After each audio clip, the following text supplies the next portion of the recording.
नमस्कार साथियों, एक बार फिर से आप सभी का हार्दिक स्वागत है आपके अपने इस निःशुल्क यूट्यूब प्लेटफॉर्म के ऊपर doctor Garhwal sir English. But अपनी जो सीरीज चल रही है इंपोर्टेंट एमसीक्यूज की पार्ट नंबर 36 है, वहां पर आया हूं आपके लिए फिर से 10 सवाल लेके आपका। हाँ, एक चीज और बेटा, अलग से वो सीरीज चालू कर दी गई है कि आपके सवाल हमारे जवाब वाली सीरीज हमने चालू कर दी है उसके अंदर आपका, तो वो वीडियोस आपको जल्दी वहां पर मिल रहे होंगे आपका। ठीक है, तो वो सेक्शन अलग है, मतलब उसमें आपके सवाल होंगे 20, 30, 50। जो लंबी क्लास आपको लेनी है वो वहां चली जाएगी और ये कंटिन्यू चलेंगे, मतलब दो चीजें आपको वहां पर एग्जामिनेशन तक मिलनी है बेटा। ठीक है, यहां देखना अगला क्या कह रहा है, ए जेंटलमैन एट लार्ज।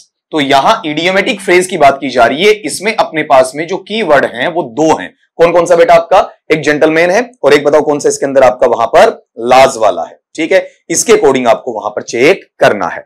तो आप गौर करो, अगले ने क्या कहना चाहा, एक सज्जन आदमी है। एट लार्ज का मतलब वो अपनी जो कैपेसिटी है उससे बाहर है, उसके पास में आमदनी अठन्नी है, खर्चा रुपया है, जेब में छेद हो चुका है आपका। जेब में छेद होने का मतलब वो जितना डालता वो सारा बाहर चला जाता है, रुकता कुछ भी नहीं है। तो आदमी 5,000 करता है, कमाता है, खर्चा उसका 10 से कितना आता है आपका 12,000 का आ जाता है। ये किस में कहलाता है बेटा आपका, ए जेंटलमैन एट लार्ज में कहलाता है आपका। तो यहां इसके अंदर अगर आप देखोगे तो ये पार्ट किस में जाएगा, a man in the crowd में जाएगा, या a man without A job में जाएगा, a man who runs around में जाएगा, या a man who is generous में जाएगा। इसको चेक करना आपको। देखो देखें एक बार, आपको इसे ऐसे समझना, जिसके पास में खर्चा ज्यादा होता है इसका मतलब या तो उसके पास नौकरी है नहीं, और नौकरी है तो बेटा उसके पास में पैसा वहां पर क्या है, कम होता है। ठीक है, तो उस हिसाब से अपन देखेंगे तो इसमें एक ही ऑप्शन आपका वहां इसके नजदीक जाएगा। कौन सा, एक ऐसा व्यक्ति जो विदाउट ए जॉब होता है। जॉब कैसा भी हो सकता है, उसके पास में जॉब है नहीं। बाकी चीजों का यहां पर कोई करेक्शन नहीं होगा आपका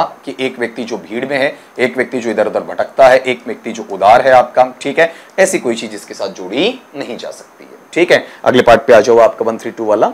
ये कह रहा है लूज फेस। ठीक है, अब इसमें फेस का मतलब चेहरे से लिया जाता है और लूज का मतलब यहां पर खोने से भी लिया जाता है, ढीले ढाले से भी आपका वहां पर लिया जाता है। तो जब किसी का चेहरा लटक जाता है, ढीला पड़ जाता है, हताश निराश हो जाता है, इसका मतलब आदमी, इस स्थिति कब आती है आदमी की पीला चेहरा पड़ना, जब वो थोड़ा परेशान होता है, परप्लेक्स होता है, असमंजस की स्थिति में होता है। What to do, what to not to do, क्या करूं क्या ना करूं, what is right, what is wrong, मेरे लिए क्या सही है, मेरे लिए क्या गलत है, ये जो चीजें हैं, ठीक है, वो इसके अंदर वहां पर आपकी बताई जाती हैं। तो आप एक बार चेक करना इसमें अपने पास में। चेहरे का ढीले पड़ने का मतलब कहीं पर गुस्सा करना नहीं होता है, चोटिल होना नहीं होता है, अचंभित होना नहीं होता है, उसे परेशानी होती है। और अगर परेशानी के सेंस में लेते हैं तो उसे क्या कहा जाएगा बेटा आपका, बिकम एम्बैरेस्ड कहा जाएगा। ठीक है, मतलब जो परेशानी का स्तर है वो धीरे धीरे क्या होता है आपका, बढ़ता चला जाता है। एम्बैरेस का मतलब होता है परेशान होना। अगले पे आ जाओ 133, build Castle's in the air. तो इसमें बेटा एक वर्ड है बहुत शानदार जो आपका वोकैबुलरी भी इनहांस करता है, ये वाला पार्ट। इसका मतलब दुर्ग या किले से लिया जाता है।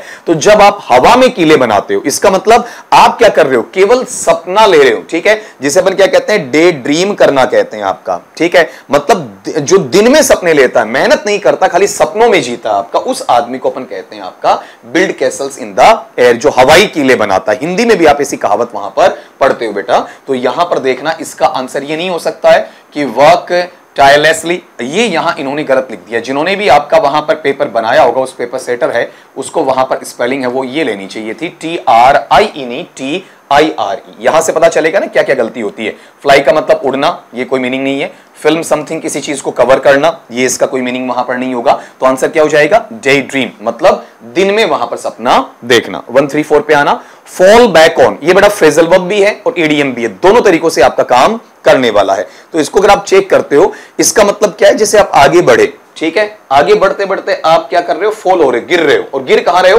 बैक, पीछे गिर रहे हो। इसका मतलब जहां से आपने शुरू किया वहीं पर आप क्या आ गए, वापिस आ गए। जैसे मैंने 131 का जो क्वेश्चन है वहां से स्टार्ट किया, ठीक, मैं यहां पर वापिस आया तो ये पीछे आ रहा, तो क्या होगा, फॉल बैक ऑन। ठीक है, फॉल का मतलब गिरना, तो ये सच में गिरना नहीं है। ठीक है, मतलब पीछे वहीं से जहां से आपने शुरू किया है वहीं पर आपका वापिस आ जाना, उसी कार्य तक पहुंच जाना, उसे अपन क्या कहते हैं आपका, फॉल बैक ऑन। तो इसमें एक एक चीज समझना, ये पहला रिट्रीट क्यों नहीं होगा। रिट्रीट का मतलब होता है पलायन करना, पलायन करके वहीं जाओ, जरूरी नहीं है कहीं और भी जा सकते हो। ओवरटेकन का मतलब ये होता है किसी चीज से आगे निकलने के लिए। फिर है सफर एंड एक्सीडेंट, मतलब किसी दुर्घटना से पीड़ित होना। तो बाकी तीन तो इसके आसपास है ही नहीं। आपको क्या कहा जा रहा है, रिजॉर्ट टू समथिंग, जहां से आपने शुरू किया वहीं पर आपका क्या हो जाना, वापिस पहुंच जाना, ये इसके साथ में आ जाएगा। फिर 135 पे आओ, go to rack and ruin. इसका उच्चारण सुनना बेटा, आप ग्रेड 2 वाले जो बच्चे हैं स्पेशली उच्चारण का आपको वहां पर ध्यान देना है। इसमें जैसे इसका उच्चारण आप लेते हैं तो इसका उच्चारण है वो इस तरीके से आएगा, रूइन, ठीक है, ये ध्यान देना है। इस वाले पार्ट में रूइन नहीं होता है, रूइन का मतलब होता है बर्बाद करना, खत्म करना, खराब करना, ये बड़ा किस में चला जाता है, रूइन में। तो रैक एंड रूइन ये एक कंप्लीट फ्रेज अपने आप में वहां पर बेटा बोली जाती है। मतलब जितना बदहाल हो सकता है इंसान, जितना बुरा हो सकता है, जितना उसके साथ में दुर्भाग्य आ सकता है, वो सारी चीजें इसमें आपका इंक्लूड करके रख दी जाती हैं। तो ये जो पैटर्न है बेटा कौन सा, रैक एंड रूइन वाला, इसका मतलब है पूरे तरीके से बर्बादी का हिस्सा वहां पर रखना, पूरे तरीके से बर्बाद वहां पर आपका कर देना, उसे कहा जाता है आपका रैक एंड रूइन वाला पार्ट, ठीक है। तो यहां पर आप चेक करते हैं एक बार, ये वाला पैटर्न अपने पास में किस में आएगा, एक पढ़ना बेटा।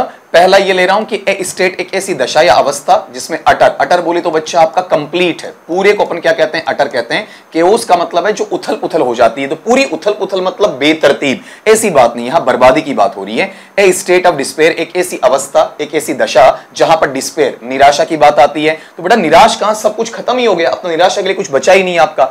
एक कंडीशन, एक ऐसी स्थिति जहां पर एक्सेलरेशन, मतलब एक असमंजस के साथ में वहां पर आप कहीं ना कहीं खराबी की तरफ बढ़ रहे हो आपका, तो ऐसा पार्ट भी इसमें नहीं है। एक्चुअल में ऐसा कहेंगे जब आप क्या करते हैं, गेट इनटू करते हैं। गेट इनटू का मतलब पूर्णतः अंदर चले जाते हैं। कहां चले जाते हैं बताओ, आपका एक बैड कंडीशन में चले जाते हैं, बुरी स्थिति में वहां पर आप पूर्णतः चले जाते हैं, उसे कहा जाता है आपका go to rack and ruin. आप कहते हैं सर इडियम्स एंड फ्रेजेस तैयार नहीं होती, तो जैसे मान लो कि मैंने एक क्लास ली और उसमें 10 क्वेश्चन आपके तैयार हो गए और वहां पेपर सेटर जो दे रहा है और अपना अच्छी किस्मत रहती है, उनमें से कहीं कोई टच हो जाता है तो आपको इसे सुनना चाहिए। ये जो 10 15 20 मिनट की क्लास होती है, ज्यादा टाइम नहीं, चलते चलते आपने वहां पर ईयरबड लगा लिया, ये फोन लगा लिया है, रास्ते में है, कहीं पर चाय वाय पी रहे हैं, आपका कहीं नाश्ता कर रहे हैं, तो उस वक्त भी इसको देखा जा सकता है। और एक बार बोली हुई चीज की सर ने बोला था रैक एंड रूइन, ठीक है, जिसको क्या कहते हैं, बैड कंडीशन। तो पेपर में इजीली वो चीज क्या करेगी बेटा, स्ट्राइक करेगी, क्योंकि जो चीजें हैं आप सीधा आंखों से पढ़ते हैं वो कम याद होती हैं, जो कानों से सुनते हैं, ठीक है, वो हमेशा ज्यादा याद होती है। अगले पैटर्न पे आ जाए, आपका नेक्स्ट वाला है वहां पर, एवरी रोज हैज थॉर्न्स,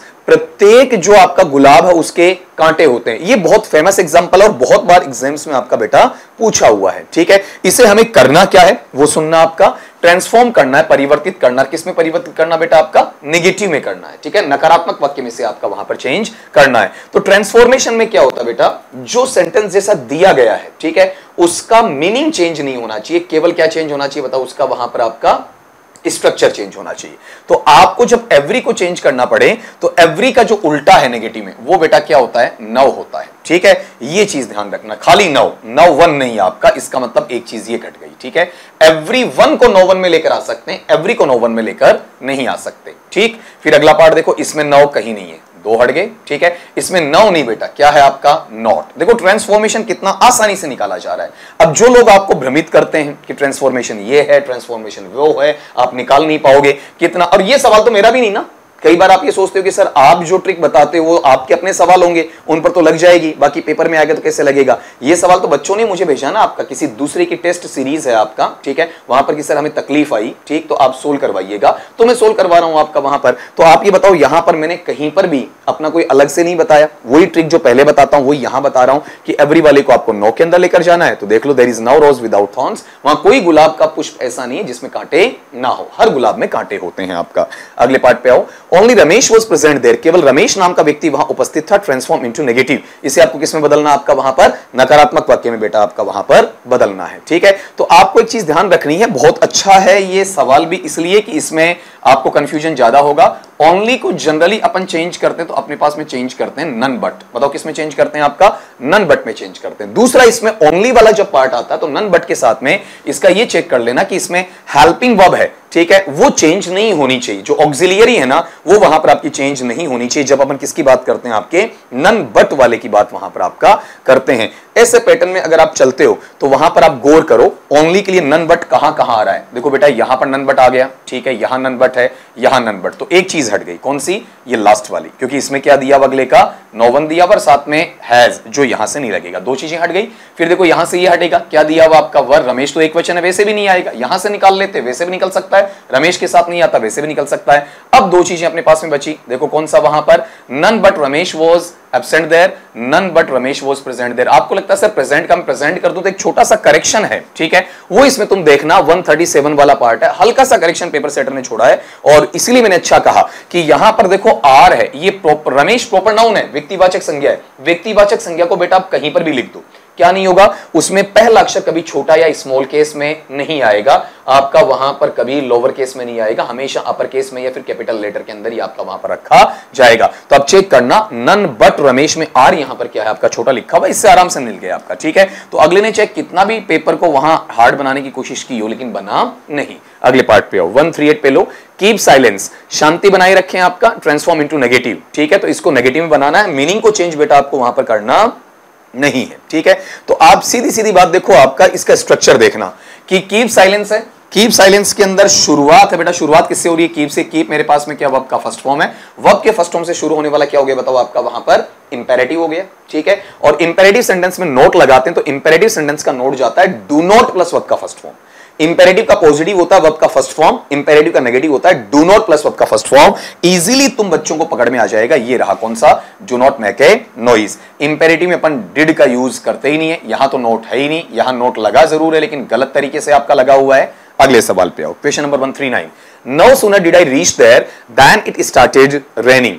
जैसे ही मेरा वहां पहुंचना हुआ वैसे ही बारिश आना शुरू हो गई। ट्रांसफॉर्म इनटू अफर्मेटिव, आपको सकारात्मक वाक्य में क्या करना है, इसे बदलना है, ट्रांसफॉर्म वहां पर बेटा करना है। तो अब आप अगर इस सवाल को चेक करते हैं तो यहां गौर करना, अपने पास में जो नाउ सूनर वाला पार्ट है, नाउ सूनर को अपन किस में चेंज करते हैं बेटा आपका एज सून एज में चेंज करते हैं। ये पहले क्लियर कर दूं कि नाउ सूनर देन है वो वाला चेंज किस में होता है आपका एज सून एज में, ठीक है। तो यहां से आप एज सून एज खंगालो पहले कि कहां देखने को मिलेगा, तो बेटा जी तो सब में देखने को मिल रहा है, एज सून एज है, एज सून एज है, एज सून एज है, एज सून एज। तो अभी तो अपना निकला नहीं ना, अब इसमें हम करेंगे क्या, आगे पता करें कहां से काट सकते हैं। तो एज सून एज के बाद सब्जेक्ट आएगा, तो मेरा सब्जेक्ट यहां आई है, ठीक है। देखो इसमें यहां सब्जेक्ट नहीं है, बाहर हो गया, ठीक। फिर आगे बढ़ोगे तो यहां देखो बेटा आई है, आई है, आई। फिर आपको गौर करना है डिड प्लस वर्ब का फर्स्ट फॉर्म है, तो डिड प्लस वर्ब का फर्स्ट फॉर्म पास्ट सिंपल में जाता है। पास्ट सिंपल में अगर आप अफर्मेटिव में लेकर आते हैं तो वर्ब का सेकंड फॉर्म लेता है।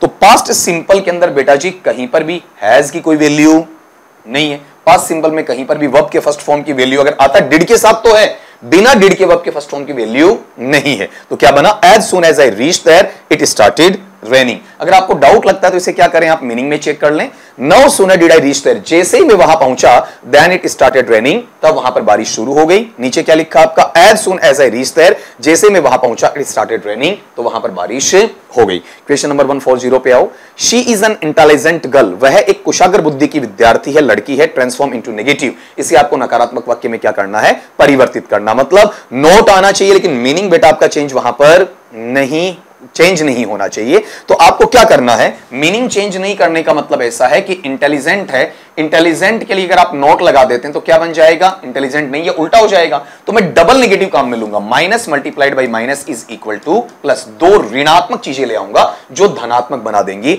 तो मैं इंटेलिजेंट का उल्टा लूंगा, इंटेलिजेंट का उल्टा आ जाएगा बेटा आपका डल, ठीक है। और यहां नोट लगा दूंगा तो नॉट डल का मतलब ही क्या है, इंटेलिजेंट है। भाई डल नहीं है इट मींस इंटेलिजेंट है आपका। तो अब एक बार चेक करो, मीनिंग देखना, यहां नोट तो लगा दिया तो मीनिंग चेंज हो गया कि she is not an intelligent girl, कि वह कुशाग्र बुद्धि की लड़की नहीं है, जबकि ऊपर बताया गया कि वह कुशाग्र बुद्धि की लड़की है। She is an dull girl, वैसे तो स्ट्रक्चर ही गलत है, डल आपका आर्टिकल ए लेता है, पहली बात तो यहां गलती पकड़ी गई। दूसरी बात मीनिंग भी ले लो आपका कि वह मंद बुद्धि लड़की है, नहीं, इंटेलिजेंट आपको बताना है। फिर यह कहा कि देखो she is not an good girls, आप एन यहां कैसे लगा सकते हो, ठीक है। और इंटेलिजेंट का उल्टा वहां पर गुड होता ही नहीं है, दो गलतियां इसमें पकड़ी गई। तो आप आराम से इसको चेक कर सकते हो। आंसर ये रहा कि she is not a dull girl, वह वहां पर एक मंदबुद्धि या कमजोर लड़की नहीं है, अच्छी लड़की है, होशियार लड़की है। तो मीनिंग आप आराम से वहां पर इसमें चेक कर सकते हो। तो बेटा ये जो मैं आपको फिर कह रहा हूं, ये जो सीरीज है, इस सीरीज को जब चला दिया तो आपके बड़े भाई का कमिटमेंट हमेशा रहता है, तोड़ता नहीं है आपका वहां पर, तो ये तो चलेगी, ठीक है, इसको मैं नहीं छोड़ूंगा, ये कंफर्म चलनी है आपका। और साथ में आपके सवाल हमारे जवाब वाली सीरीज है वो भी आ रही है, तो उसमें अपन चर्चा वहां अलग से कर ही रहे हैं आपका, इसमें चर्चा अपन अलग से कर ही रहे हैं। तो मिलते हैं आपका नेक्स्ट क्लास में, तब तक के लिए स्वस्थ रहिए, मस्त रहिए और पढ़ते रहिए।